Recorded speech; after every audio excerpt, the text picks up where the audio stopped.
감사드리겠습니다. 안녕하십니까? 네.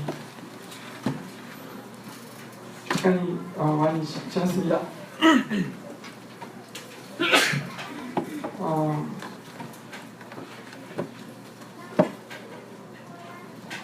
하나님께서 참 놀라우시고 참 신실하셔서 우리 태진이 형님을 통해서 역사하시는 이 사실들 들을 때 마음이 너무 감동이 돼가지고 처음에 어떻게 시작을 하려고 생각했던 건지 기억이 안 나고 9월 얘기도 좀 하려고 그랬고 제 생일이 9월이라고 그런 얘기도 하려고 했는데 그걸 전혀 말씀을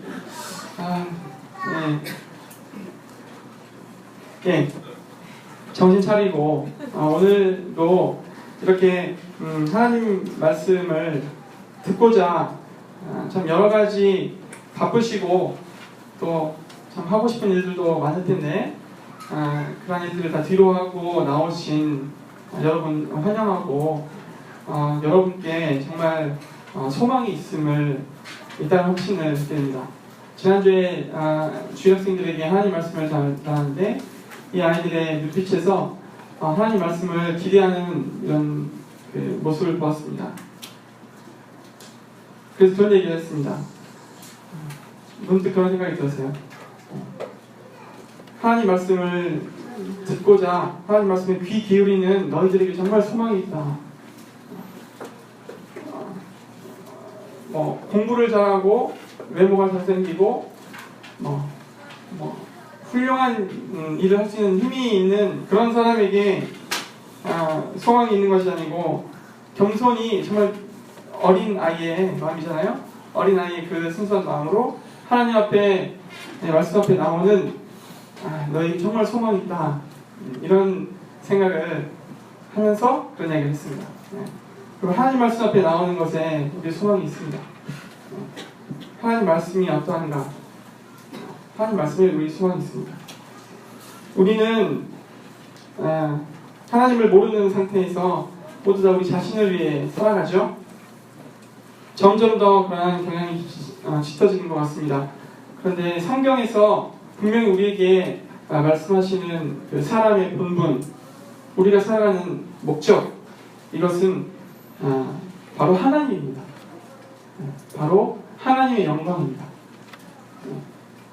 하나님의 그 어떠하심을 알고 그분을 경외하고 하나님을 두려워할 줄 알고 하나님의 뜻이 무엇인지 그 명령에 귀 기울이고 그 하나님의 영광을 추구하는 것이 우리 사람의 본분이라고 성경은 증거하고 있습니다. 우리 앞서는 삶을 살았던 수많은 사람들이 동의하고 이것을 위해 자신의 삶을 드렸습니다. 그래서 나의 영광이 아니고 하나님의 영광입니다. 이 사실은 한 번도 배운 적이 없습니다. 하나님의 그 위대하심을 깨닫고 우리의 자금을 우리는 정말 아무것도 아닙니다. 우리는 정말 그 크신 하나님 앞에 우리는 먼지와 같은 존재입니다 라고 정직하게 고백하는 겸손한 마음으로 절대자 하나님 앞에 나온 이 사람들, 이들은 하나님이 나를 위해 존재하는 것이 아니고 내가 하나님을 위해서 존재한다고 고백합니다. 우리는 결코 하나님의 자리를 우리가 차지할 수 없는, 우리는 절대 창조주, 절대자가 아닙니다. 우리는 피조물입니다. 하나님께서 우리를 창조하셨습니다. 우리는 피조물로서의 합당한 위치를 찾아야 합니다. 우리가 스스로를 아무리 소중하게 여기고 아무리 세상 매체에서 네 자신을 사랑하라고 이 세상에 너보다 더 소중한 것은 없다고 이렇게 우리를 격려하고 우리에게 말한다 할지라도 우리는 온 우주를 창조하시고 운행하시는 하나님보다 우리는 결코 존귀하지 않습니다. 우리는 피조물입니다. 우리의 포지션을 우리는 분명히 해야 할 필요가 있습니다.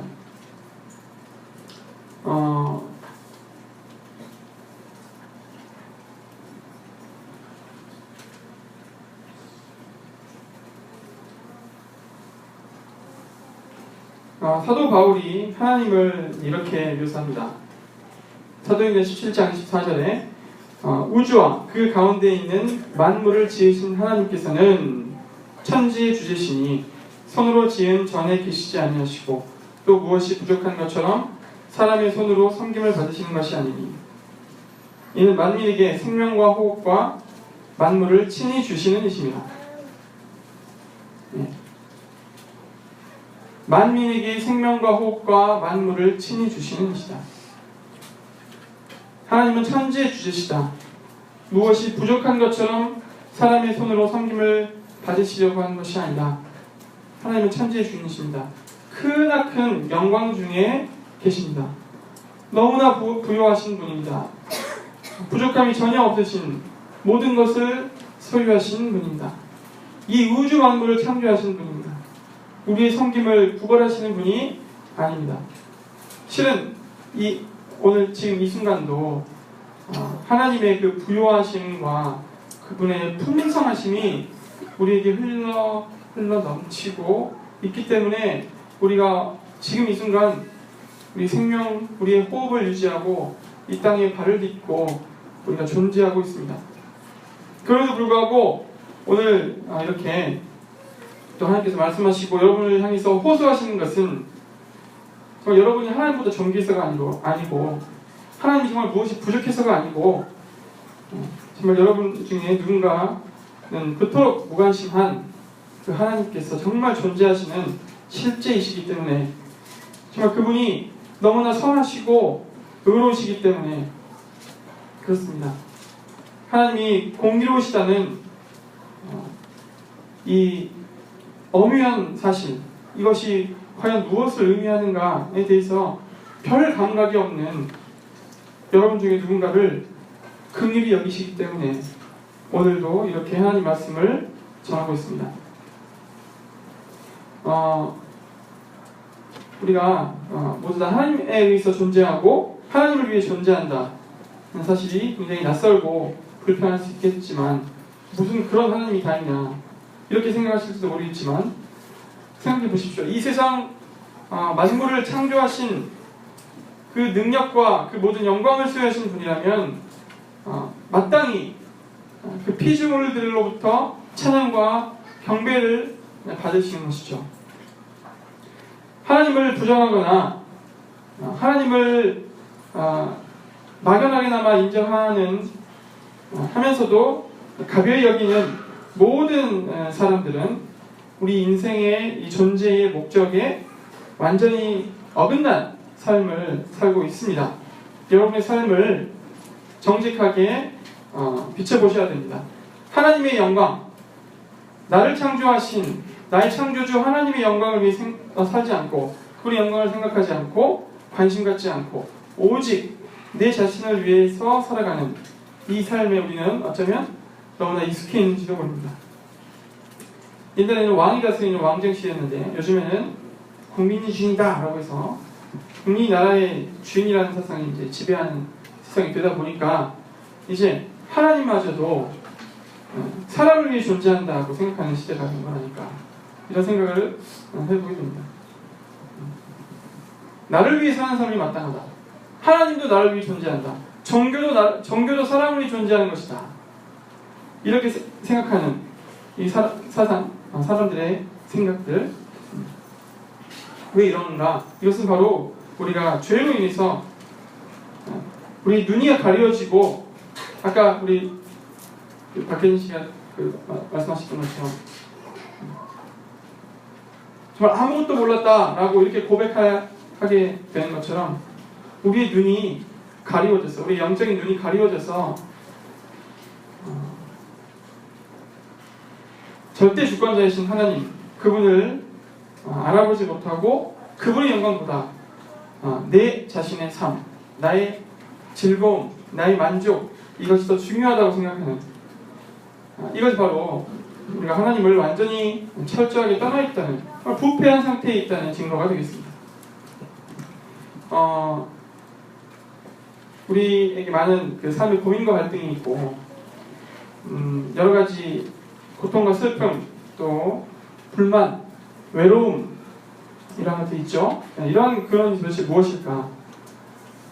때때로 주어지는 이런 기쁨, 즐거움들로 우리가 나름대로 위안하면서 먼 미래에 꿈과 희망을 막연하게 바라면서 우리가 살고 있지만, 한 번 죽는 것은 사람에게 정하신 것이고 그 후에는 심판이 있다고 하신 하나님의 엄연한 선언대로 이 모든 우리 인생, 우리 삶이 죽음, 그리고 죽음 이후에 심판이라는 분명한 이 일로 향해 가고 있죠. 수렴하고 있습니다.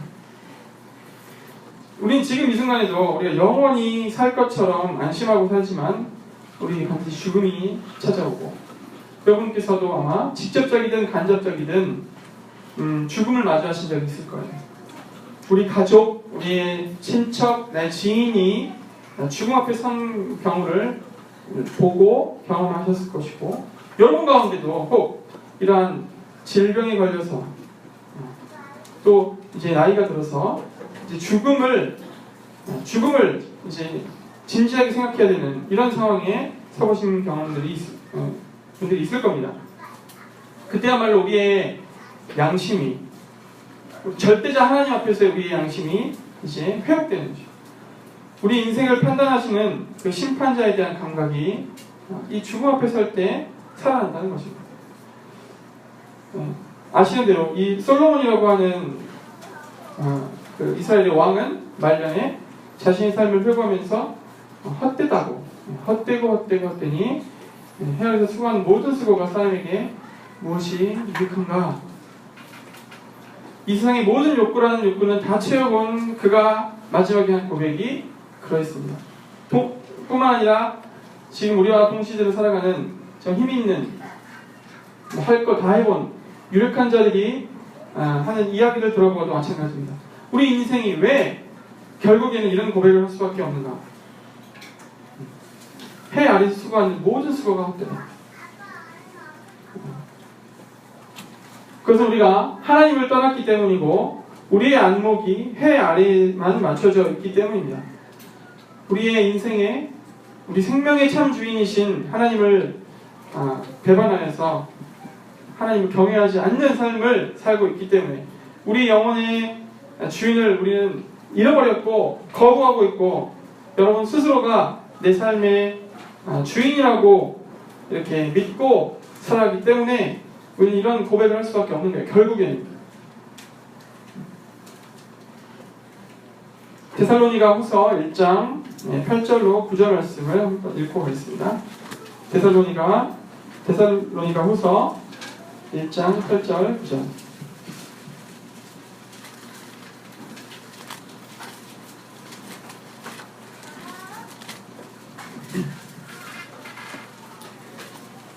신약성경 334쪽입니다. 1장 8절로 9절 읽겠습니다. 하나님을 모르는 자들과 우리 주 예수의 복음에 복종하지 않는 자들에게 형벌을 내리시니 이런 자들은 주의 얼굴과 그의 힘의 영광을 떠나 영원한 멸망의 형벌을 받으리로다. 하나님을 모르는 자들, 그리고 우리 주 예수의 복음에 복종하지 않는 자들이 나옵니다. 여러분은 하나님을 아십니까? 하나님을 의식하고 그분께 드려야 할 합당한 영광을 그분께 돌리고 있습니까? 아직도 하나님의 존재에 대해서 의문을 갖고 계신 분들이 많이 있을 수 있겠습니다. 그러나 조금만 생각해 보시면 이 모든 우주 만물이 자연스럽게 존재할 수가 없죠. 태양과 밤하늘의 별과 물과 공기와 이 모든 것을 보고 느끼는 우리 사람이라고 하는 정교한 이 생명체, 어떠한 훌륭한 과학자도 이 작은 사람의 세포 하나 만들 수 없는 놀라운 계획과 설계에 의해서 만들어진 우리 사람의 내 자신의 모습을 보면서 우리가 지금까지 너무 무리해져 있고 나는 자연스럽게 존재한다고 믿고 살았기 때문에 그렇지, 정말 진지하게 내 존재에 대해서 내 주변에 있는 자연 만물을, 그 완성에 나타난 그 신성을 가만히 들여다보면 이것이 결코 우연히 자연스럽게 생겼다라고 할 수 없을 것입니다. 우리 양심도 절대자를 느끼고 있습니다.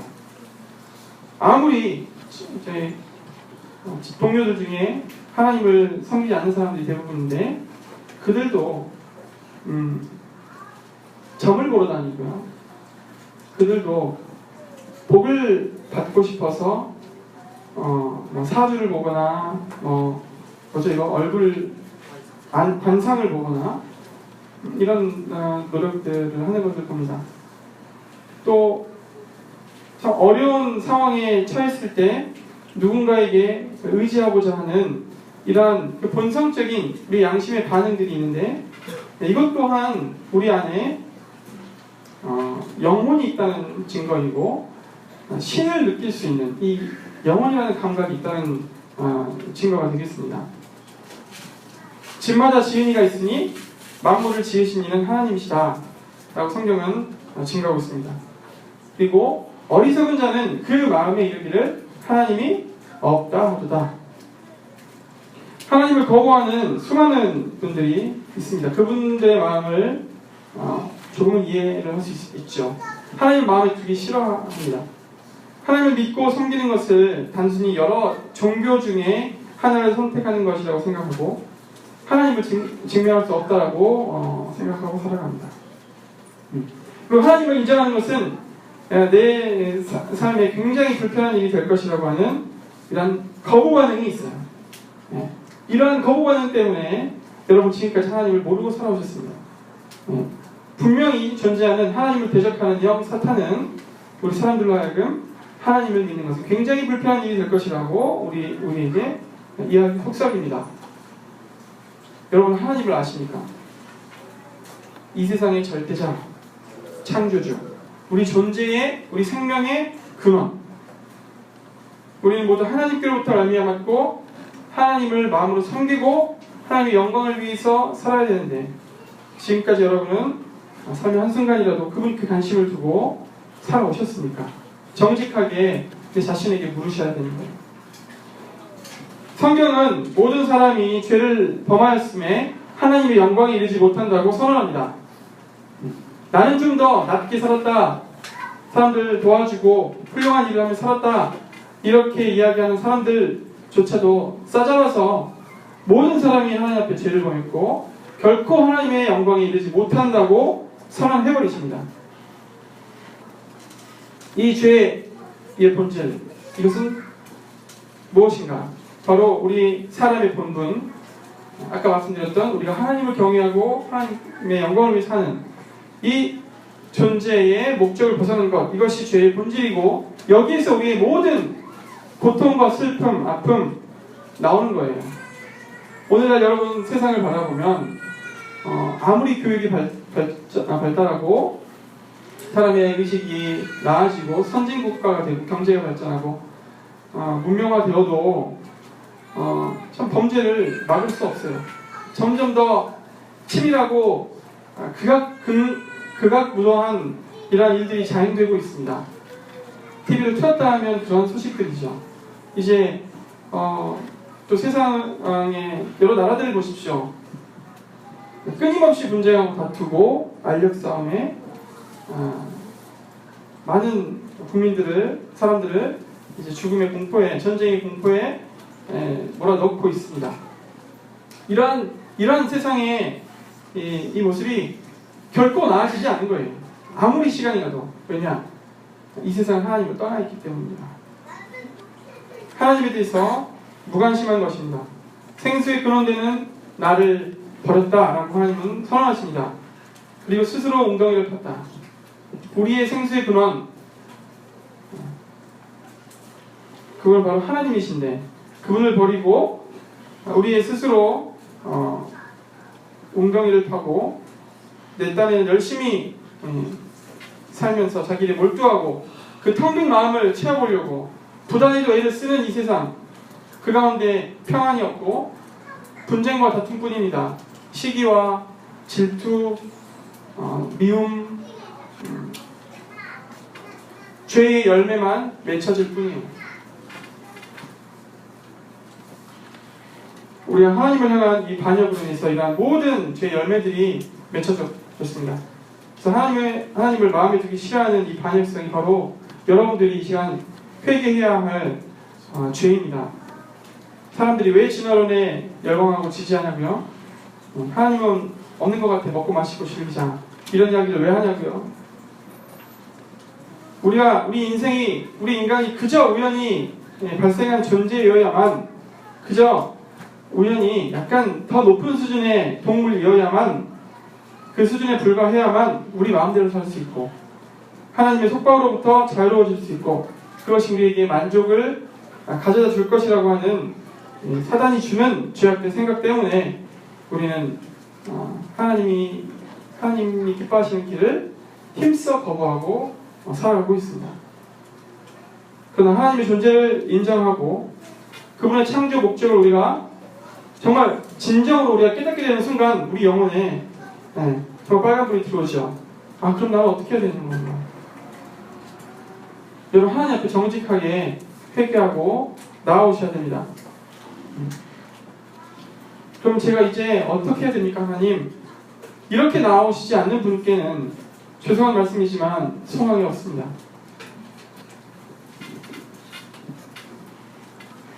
하나님은 여러분에게 회개를 촉구하고 계십니다.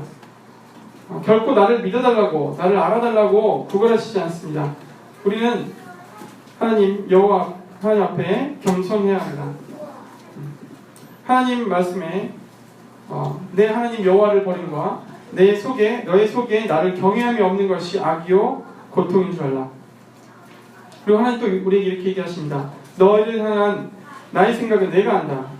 그것은 재앙이 아니고 평안이다. 장래에 소망을 주려 하는 것이다. 하나님의 경고이면서 우리에게 주시는 권면입니다. 방금 읽으셨던 데살로니가 1장 8절 9절 하나님을 모르는 자들과 그리고 우리 주 예수의 복음에 복종하지 않는 자들에게 형벌을 내리신다고 약속하고 계시는데, 이제 여러분 가운데 혹 하나님을 인식하고 그분 앞에 회개하셨다면 참 다행이고 감사한 일입니다만 이걸로 충분하지 않죠. 여전히 우리는 죄인이죠. 절대적 하나님 앞에 우리가 제자리를 찾았다 할지라도 그동안 우리가 하나님을 부정하고 살아왔던 그 무수한 세월들, 우리가 하나님 없이 행했던 수많은 죄들은 어떻게 합니까? 하나님께서 눈 감아주시면 좋으는데 하나님은 의로우신 하나님이십니다. 죄는 반드시 심판하셔야 되는 공의로우신 하나님이십니다. 어떤 재판장이 죄를 지은 사람을 이 사람 내 아들이니까 용서한다 라고 한다면 그분은 의롭지 못한 재판장이지만 하나님은 의로우신 재판장이십니다. 시편 7편 말씀에 하나님은 의로우신 재판장이시며 매일 분노하시는 하나님이시로다. 하나님이 너무나도 거룩하시고 의로우셔서 하나님 자신의 속성을 거스를 수가 없는 거예요. 스스로 모순되는 일은 하실 수 없는 분입니다. 하나님께서 포악한 분이 아니시고 정말 의로우시고 선하다는 이 사실은 우리에게 큰 위로입니다만 또 다른 문제가 있어요. 그렇다면 하나님은 우리를 어떻게 대우하셔야 되는가? 그 공의로우신 하나님이 공의롭지 않은, 의롭지 않은 죄로 뒤엉거린 나를 어떻게 대우하셔야 되는가? 하나님이 선하시고 사랑 많으시고 의로우시다. 이 사실은 너무나 듣기 좋은 말이지만 너무나 무시무시한 말씀인 거예요. 왜냐하면 우리는 의롭지 않기 때문에. 의롭지 않은 우리가 하나님 앞에 설 수가 없습니다. 의롭지 않은 사람에게 의로우신 하나님께서 나타나시면 우리의 존재가 견디지 못합니다. 그래서 지금 우리 눈앞에 하나님을 볼 수가 없는 거죠. 우리 눈앞에 나타나시지 않습니다. 죄인을 그냥 넘어가신다면 그분은 더 이상 의롭지 않은 분이 되시는 거예요. 거룩한 하나님께서 죄인과 친밀한 교제를 하기 위해서 그의 죄를 눈감아 주신다면 그분은 거룩하시지 않게 되는 것입니다. 그래서 여러분의 죄가 하나님 앞에서 회개한 것만으로는 아직 해결되지 않는 것입니다.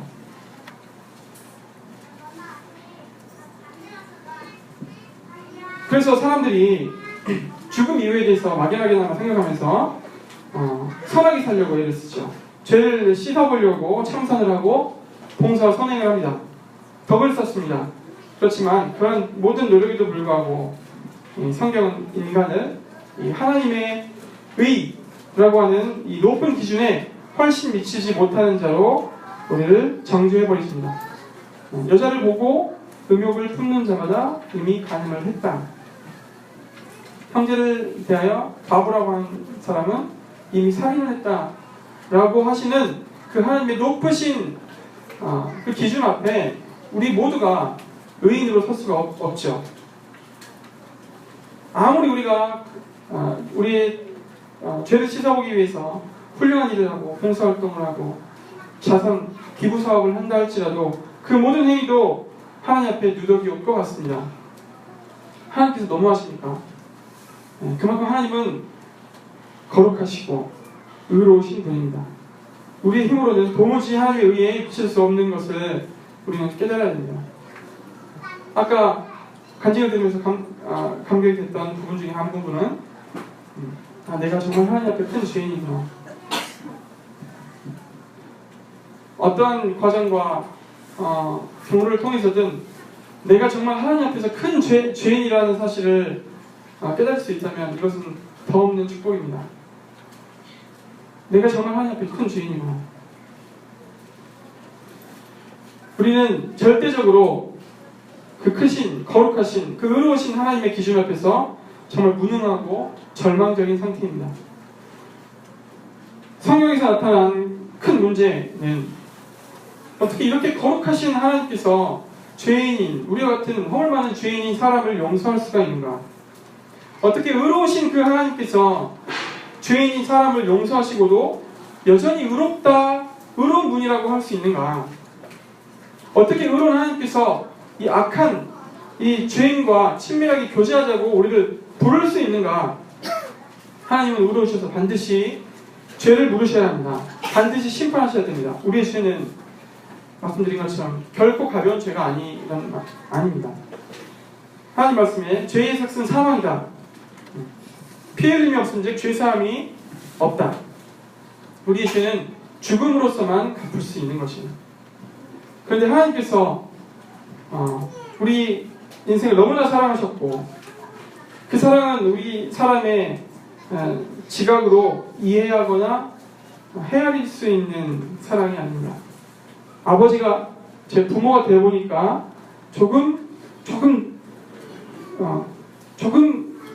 이해할 수 있게 되는지 모르겠습니다만 결코 그분의 사랑은 우리의 지각으로 다 헤아릴 수 있는 그 정도의 사랑이 아닙니다.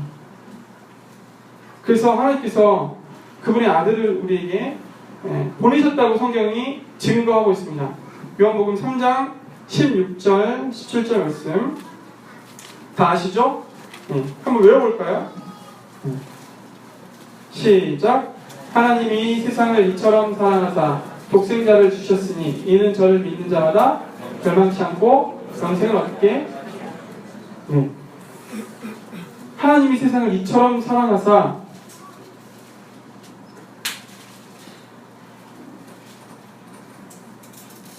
그분의 아들 독생자 예수 그리스도를 우리의 죄를 위한 대속 제물로 이 세상에 보내주셨습니다. 여러분 다 듣고 알고 계시는 그 예수 그리스도, 그분은 하나님과 같은 분이셨지만 완전한 인간으로서 이 세상에 오셨어요. 그리고 하나님 앞에 죄를 짓지 않으시고 완벽한 삶을 살았습니다.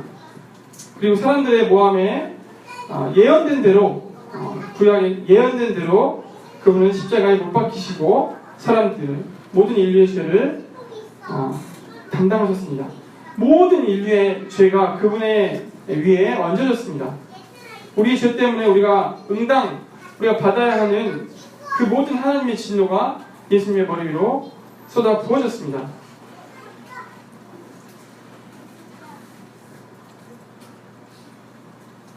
그분은 죄가 없었지만 십자가 위에서 우리 인류를 향한 하나님의 이 공의, 하나님의 그 의로우심이 만족되기 위해 필요한 충분한 분량만큼 하나님의 그 진노가 예수 그리스도께 부어졌습니다.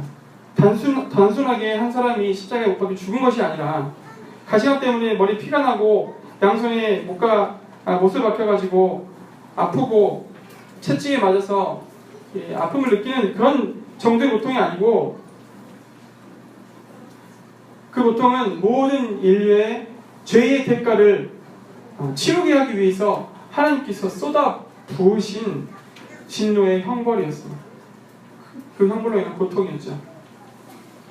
그 인류를 위해서 져야 했던 그 죄의 대가, 하나님께서 치르셔야 했던 그 죄의 삭시 얼마나 큰 것인가, 이것을 예수님은 아셨습니다. 그래서 밤새도록 기도하셨습니다. 땀방울이 핏방울이 될 때까지 기도하셨습니다.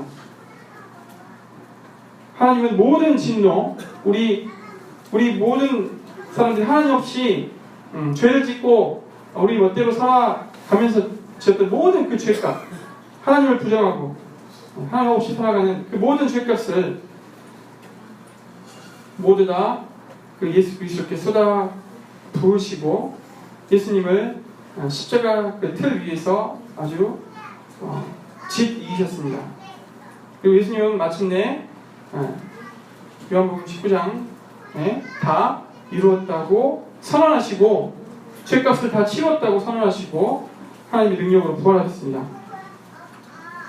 그래서 로마서 4장 25절에는 예수는 우리의 범죄한 것 때문에 내줌이 되고 또한 우리를 의롭다 하시기 위하여 사랑하셨다. 여러분, 하나님께서 예수님을 다시 살아나게 하셨다, 예수께서 부활하셨다라고 하는 것은 하나님께서 이 예수님의 대속제사, 희생제사를 하나님께서 인정하셨다, 받으셨다는 의미입니다. 예수님이 대신에 인류의 그 모든 죄를 대신 지시고 죽음으로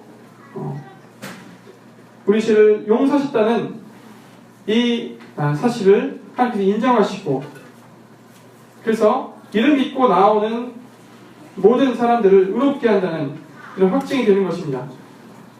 그러니까 의로우신 하나님께서 그분의 의로우신 속성을 전혀 해치지 않으시면서 우리와 같이 정말 보잘것없고 아무것도 아닌 정말 부패하고 멸망당하기 마땅한 우리 같은 인생을 의롭다 하신 그 사랑의 확증인 것입니다. 짧게 설명을 드렸지만 여러분도 이러한 사실을 다 들어서 알고 계시겠지만 이 사실이 과연 나에게 무슨 의미가 있는지 깊이 생각하셔야 됩니다. 그래서 다른 이름은 없습니다. 예수 그리스도 이외에 우리를 하나님의 그 진노의 심판에서 구원할 이름을 하나님께서 주시지 않았습니다. 다른 이름은 하나님께서 인정하시지 않습니다. 하나님께서 예수 그리스도를 통한 그 대속 제사를 흠양하시고 받으셨다는 것을 그분의 부활로 우리에게 확증하고 계시는데, 그래서 그 예수 그리스도 아니면 다른 길은 없습니다. 하나님의 그 공의로우신 그 기준을 넘어설 수 있는 다른 방법, 다른 길이 우리에게 전혀 없다는 것입니다. 디모데전서 2장 4절부터 6절까지 주겠습니다. 디모데전서 2장 4절, 5절.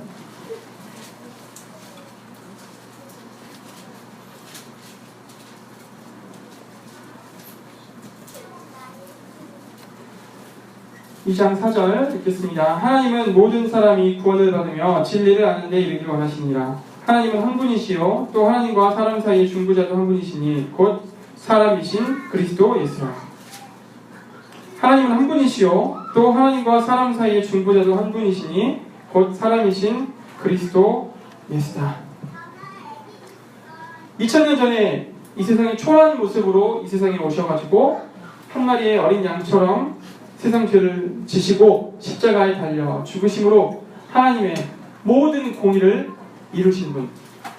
그래서 그 부활하신 예수 그리스도를 그의 구주와 주님으로 영접하는, 예수님을 의지하여 하나님께 나아가고자 하는 사람들을 모두 다 인정해 주시는, 의인으로 받아주시는 그 하나님. 오늘도 좋으신 하나님은 이 하나님 앞에 회개하고 예수 그리스도를 믿는 모든 자에게 의롭다 함을 얻는 권세를 주십니다. 이것을 깨달은 수많은 역사 속의 사람들이 이 사실을 전하기 위해서 목숨을 바쳤습니다. 그러나 이 복음을 거부하는 자들은, 하나님을 모르는 자들과 우리 주 예수의 복음에 복종하지 않는 자들에게는 반드시 형벌이 있을 것입니다. 영원한 멸망의 형벌이라고 데살로니가 후서에서 이야기하고 있었습니다. 멸망의 형벌을 받는 것이 마땅하죠.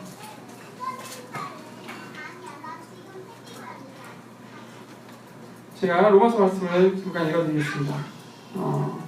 같이 찾아서 보시면 좋을 것 같아요. 로마서 3장 22절 말씀입니다. 로마서 3장 22절.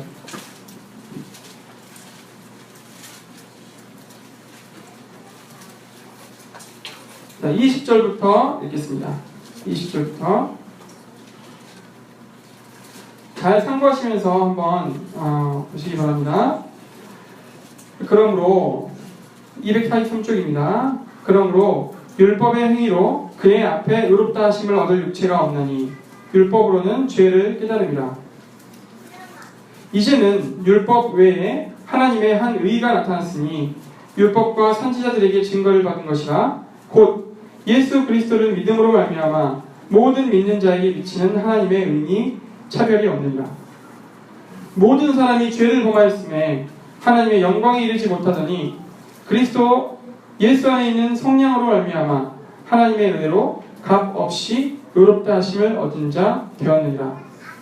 이 예수를 하나님이 그의 피로써 믿음으로 말미암는 화목제물로 세우셨으니 이는 하나님께서 길이 참으시는 중에 전에 지은 죄를 간과하심으로 자기의 의로우심을 나타내려 하심이니 곧 이때 자기의 의로우심을 나타내사 자기도 의로우시며 또한 예수 믿는 자를 의롭다 하려 하시니라. 하나님도 의로우시고 그분의 의로우심이 전혀 훼손되지 않고 또 예수 그리스도를 믿는 모든 자를 의롭다 하기 위해서 하나님께서 우리에게 예수님을 희생제물로 주셨다고 증거하고 있습니다. 율법의 행위로 우리의 선행과 노력과 어떠한 의지와 그 어떤 것으로도 하나님 앞에 의롭다 하심을 얻을 육체가 없지만 율법 이외에 하나님의 의가 나타났으니 그것이 바로 예수 그리스도, 예수 그리스도를 믿는 믿음으로 말미암는 의, 이것이 우리에게 지금 주어졌습니다. 구원의 길이 여기 있습니다. 그래서 회개하고 우리가 하나님 앞에 회개하고 예수님을 영접하는 것입니다. 영접하는 자 곧 그 이름을 믿는 자들에게는 하나님의 자녀가 되는 권세를 주셨다고 증거합니다. 여러분의 인격에 예수님의 인격이 충돌하는 것이죠. 그분에 대한 소식을 여러분이 들었을 때 여러분의 마음속에서 반응이 일어나고 어떤 분에게는 결단이 일어나는 것입니다. 여러분은 이분을 이제 어떻게 대우할 것인가? 그저 내 인생에서 조금 도움이 되는 분인가? 예수 그리스도는 천국 가는 티켓인가? 나 이제 구원받았으니 이제 내 마음대로 살아보겠다 라고 하는 이런 생각하는 분들이 있다면 여러분이 정말 믿음에 있는가 점검해야 됩니다. 예수님을 진정으로 만난 사람들은 그들 중심이 완전히 바뀌었습니다. 사람마다 정도의 차이가 있을지라도 분명한 열매가 있습니다. 그들의 중심이 근본적으로 바뀌었기 때문입니다. 그들의 가치관과 그들의 삶의 태도와 소망의 이유가 바뀌었습니다. 하나님께 대한 회개와 예수 그리스도께 대한 믿음. 여러분은 하나님께 회개하셨습니까? 그리고 하나님께서 제시하신 그 유일한 길, 예수 그리스도를 여러분의 구원자, 여러분의 참 인생의 주인으로 영접하셨습니까? 이 질문에 여러분 정직하게 답을 하시기를 바랍니다. 하나님께서 그러한 고백을 드리는 사람들 안에 역사하십니다. 하나님 우리의 중심을 보시거든요. 우리 중심을 세밀하게 감찰하시는 분이십니다. 우리도 느끼지 못하는 우리의 세밀한 감정도 다 주님은 알고 계십니다. 우리의 의도와 모든 사상, 생각을 다 꿰뚫어 보고 계시는 하나님. 우리를 창조하신 분이 하나님이라면 그 정도는 하셔야 되지 않겠어요? 성경은 또 그렇게 증거합니다. 하나님은 우리의 중심을 살피시는 분입니다. 그분께서 우리 안에 역사하시고 여러분을 변화시키실 겁니다. 여러분께서도 그 변화를 느끼실 수 있습니다. 여러분 열매를 맺는 삶을 살게 되십니다. 전에 내가 가볍게 여기던 그 죄를 미워하게 되실 겁니다. 전에는 죄라고 생각하지도 않았던 것들이 여러분의 변화된 양심을 짓누르면서 전에 느끼지 못했던 괴로움을 느끼게 될지도 모릅니다. 여러분은 거룩하신 하나님을 쫓아서 더 높은 거룩의 삶을 추구하게 되실 겁니다. 하나님을 의식하고 그분 앞에서 행하기를 힘쓸 것입니다. 예수님을 더욱 알고자 하실 것이고 하나님의 말씀을 사모하게 될 것이고 주님을 사랑하는, 주님을 사모하며 따르는, 기꺼이 따르고자 하실 것입니다. 어떻게 하면 내가 하나님의 영광을 살 수 있을까? 고민하게 될 것입니다. 세상의 영광과 하나님께서 약속하신 이 영광 사이에서 전에는 하지 않았던 갈등이 여러분한테 일어날 것입니다. 자신을 높이는 길과 하나님을 높이는 길 사이에서 전에 없던 갈등이 여러분 안에 일어날 것입니다. 하나님께서 약속하신 당장은 보이지 않는 그 영광의 길을 위해서 보이지 않는 이 세상의 영광을 포기하는 결단도 여러분이 하게 되실 겁니다. 내가 잘 되면 하나님을 찾고 내가 잘못되면 하나님을 버리는 그런 낮은 수준에 머물러 있지 않게 될 것입니다. 더 이상 하나님을 내 삶을 위한 액세서리로 생각하지 않으실 겁니다. 예수님을 천국 가는 티켓으로 생각하지 않을 것입니다. 결코 이해되지 않는 이러한 이 세상의 여러 가지 일들, 나에게 주어지는 상황 앞에서 내 생각과 다르다고 하나님을 욕하고 저주하는 것이 아니고 이 세상을 주관하시고 공의롭게 심판하실 주권자 그 하나님 앞에, 그 하나님의 주권 앞에서 겸손히 하나님을 찬양하는 변화가 예수님을 영접하신, 진정으로 영접하신 여러분에게 찾아올 것입니다.